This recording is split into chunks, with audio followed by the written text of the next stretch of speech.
Nga pikpamja sigurisë, kam përshtypjen që është një amatorizëm shumë i madh ky që ka ndodhur, sepse tregon që elita e sigurisë, strukturës sigurisë së Shtetit Bashkuar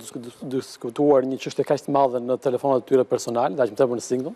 Pra supozohet që të ulen, le të themi të jenë në një dhomë dhe të diskutojnë çështje të tilla.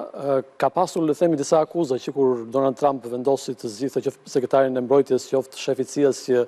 janë njerëz pa përvojë në këtë nivel, janë njerëz amatorë, si thuaç, në këtë nivel. E treguan edhe këtë rast se kishin një lloj amatorizmi në mënyrën si po sillen ndaj një çështjeje të tillë. Madje edhe biseda që po bëj, lexova bisedën që u nxori të paktën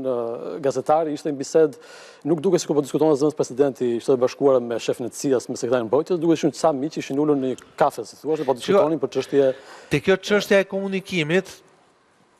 kam përshtypjen se gjithë komunikimet kështu janë, se janë fund para janë dhe njerëzore, por sigurisht aty ka gjëra të tjera, do flasim ndoshta pak më vonë në mënyrë se si